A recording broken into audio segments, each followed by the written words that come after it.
তার ময়দান ইমাম হোসেন গিয়েছেন। শেষ ভালো যার সব ভালো তার। আর একটু জোরে বলেন সুবহান। ইমাম হোসেন কি যুদ্ধ করতে গিয়েছেন নাকি সফরে গিয়েছেন?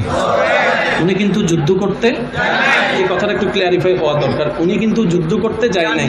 কারণ উনি যদি যুদ্ধ করতেই যেতেন কখনো পরিবার নিয়ে যেতেন না, আর কখনো এই অল্প সংখ্যক নিয়ে যেতেন না, উনি একটা বাহিনী নিয়ে যেতেন। তাহলে ইমাম হুসাইন কারবালার ময়দানে যুদ্ধ করতে যান নাই, উনি সফরে গিয়েছেন, দাওয়াতে গিয়েছেন। এবার যাওয়ার পরে কেরনেওয়ালা ঘেরে ফেললো, সবাই আমরা জানি। শুধু আমি একটু হিংস দিচ্ছি যেন আপনাদের মনে পড়ে। 9 মুহররম রাতের বেলা ইমাম হুসাইন রাদিয়াল্লাহু তাআলা সবাইকে ডাকলেন, সঙ্গী সাথী যারা ছিল সবাইকে ডাকার পরে বললেন, এজিদ বাহিনীর টার্গেট তোমরা নও, আমি। তারা চাচ্ছে আমার গর্দান নিতে, তোমাদের নয়। তো সুতরাং একটা কাজ করো, আমি গেলে আটকায় ফেলবে, তোমরা গেলে আটকাবে না। রাতের অন্ধকারে তোমরা পালাই যাও, তোমরা চলে যাও, তোমাদের উপর কোনো আঘাত করা। ইমাম হুসাইনের সাথীরা উত্তর দিলেন, জান যদি দিতে হয় আপনার জন্য একসাথে দিব। কারণ আজকে কারবালার ময়দানে যদি নবীজির নাতি ইমাম হুসাইনকে একা ফেলে চলে যায়, কাল হাসরে নবীকে কেমনে চেহারা দেখাবো? পারবো না। জান যাইলে যাবে যে। আরেকজন উঠে বলে যে, ইস আমার যদি 100টা জান থাকতো, আমার যদি 100টা জান থাকতো, আমি 100 বার শহীদ হইতাম। আপনাকে ফেলে কোথায় যাচ্ছি? নবীর কাছে কালার হইতাম, দরকার নাই, এখানে থাকবো, যে পানি পাইলে হয়েছে না পাইলে না, এখানে শেষ। এত করে বুঝালেন ইমাম হোসেন, এত করে বুঝালেন, এত করে, কেউ রাজি হচ্ছে না।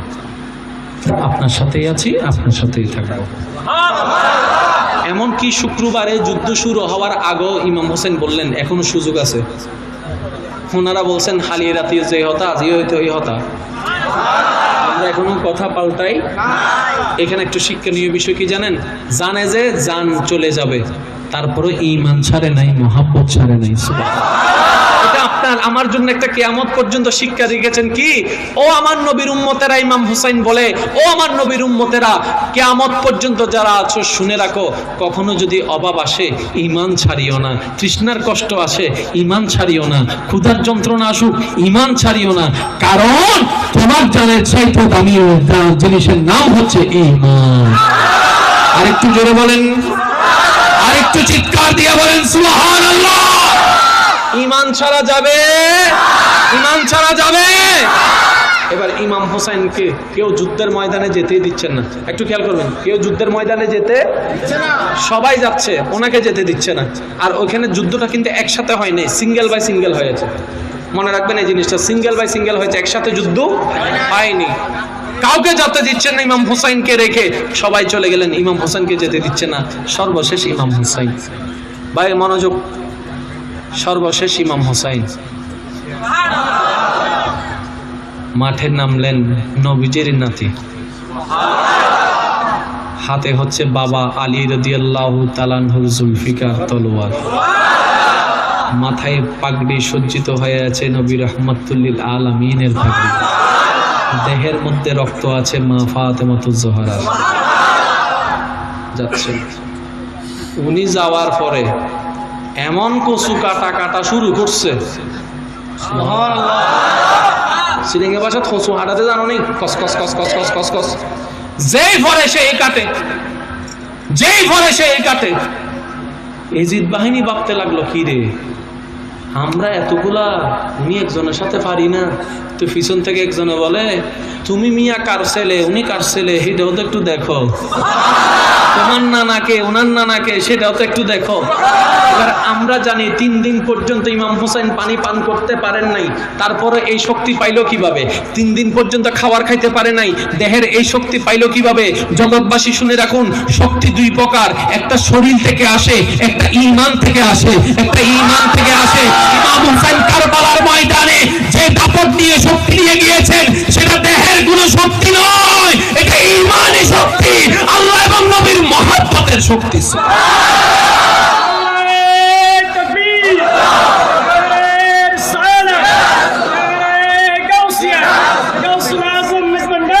উচ্চ আওয়াজে বলেন সুবহানাল্লাহ।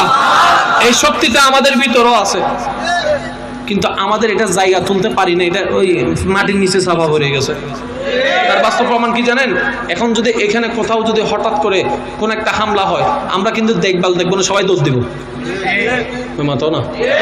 অন্দইলে তাই অন্দইলে আপাইলে যদি ইসলাম কোনো কিছু হয় দেব এই চল ওকে হাফ পাইনি ফলা হাফ প্যান্ট পিন্দি দিও দুধ দে এখন তুই হন্ড দর দে ঘুরে ফেলি না দিয়ে তুই হন্ড দর দে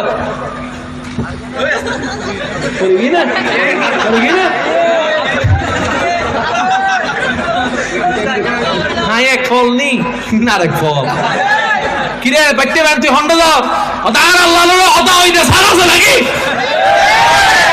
ঠিক না বেটে খাও না। মনে রাখবেন ভাইরা, এটা হচ্ছে ইমানি স্পিড সবার কাছে আছে।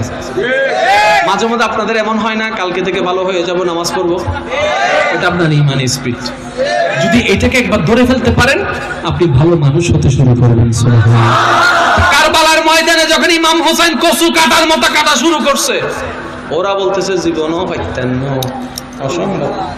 একজন হতে তুই একখান অপেক্ষা কর, জুন মরার মৃত্যু দে, আসর আজন্য দর। কারণ আমরা এতটুকু জানি নবীর আওলাদ চান যাইতে পারে, নামাজ ছাড়তে পারে না। এটা আমার জানা আছে যে জান যাইতে পারে কিন্তু নামাজ কখনো ছাড়বে না। উনি যতক্ষণ নামাজের বাইরে কোনো বাপের বেটা ওনার সামনে দাঁড়াতে পারবে না। তো ওনাকে ধরার জন্য একটাই পথ আছে, সেটা কি?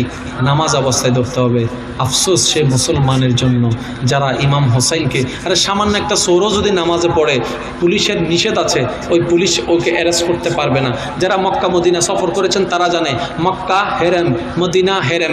কোনো চোর আসামি যদি হেরেমের ভিতর প্রবেশ করে পুলিশ তাকে অ্যারেস্ট করতে পারবে না। অ্যারেস্ট করা তো দূরের কথা, শরীরও টাচ করার অধিকার নাই। ওই চোর পুলিশের সামনে হাঁটতে থাকবে, তাকে কখনো অ্যারেস্ট করতে পারবে না। কারণ রব্বে করিম বলেছেন ওয়ামান দাখালাহু কানা আমিনান, যে প্রবেশ করবে সেই নিরাপদ থাকবে। সুবহানাল্লাহ, যে প্রবেশ করবে সেই নিরাপদ থাকবে।